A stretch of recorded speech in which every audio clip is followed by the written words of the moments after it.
Magandang araw! Tututukan natin ngayon ang kailanan ng pangalan. Tatlo ang kailanan ng pangalan: isahan, dalawahan, at maramihan. Isahan ang kailanan ng pangalang tumutukoy sa iisang pangalan lamang. May mga palatandaan tayo upang malaman kung isa lang ang pangalan. Una, ginagamitan ito ng mga pantukoy at pang-ukol na si, ni, kay, ang, at nang. Pansinin ang mga halimbawa. Si Minda, ni Elias. Kay Pepe, ang panalangin. Ng tsinelas, ang Minda, Elias, Pepe, panalangin, at tsinelas ay may isahang kailanan sapagkat ginamitan ito ng si, ni, kay, ang, at nang na pang-isahan lamang. Ikalawa, ginagamitan ito ng pang-uring isa, tangi, at bugtong. Pansinin ang mga halimbawa. Isang panaginip, tanging hangad, bugtong na anak. Ang panaginip, hangad, at anak ay may isahang kailanan sapagkat ginamitan ito ng isa, tangi, at bugtong na mga pang-uring pang-isahan lamang. Dalawahan ang kailanan ng pangalang tumutukoy sa pangalang tiyak na dalawa ang bilang. May mga palatandaan din tayo upang malaman kung dalawa ang pangalan. Una, ginagamitan ito ng panlaping mag. Pansinin ang mga halimbawa. Magkalaro, mag-ama, magpinsan. Ang kalaro, ama, at pinsan ay may isahang kailanan.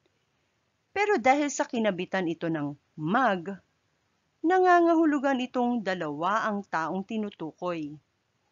Dalawang taong magkasama sa paglalaro, ama at anak, at taong ang relasyon sa isa pang tao ay bilang pinsan. Ikalawa, ginagamitan ito ng pang-uring pamilang na dalawa. Pansinin ang mga halimbawa. Dalawang pasahero, dalawang aklat.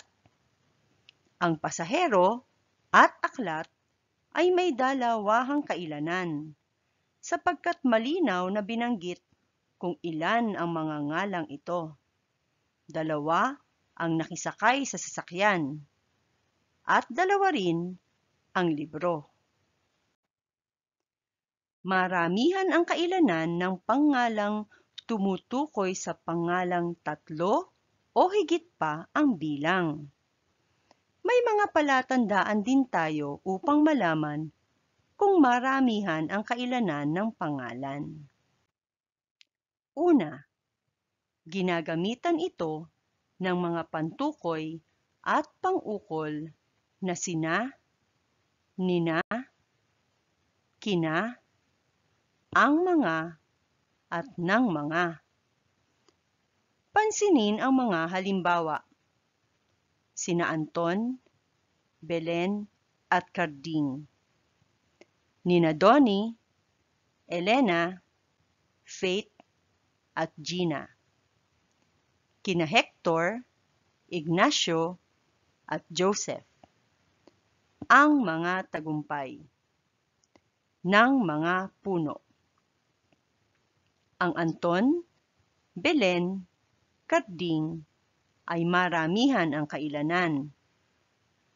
Ang Donnie, Elena, Faith, Gina ay maramihan din ang kailanan. Maging ang Hector, Ignacio, Joseph ay maramihan din ang kailanan.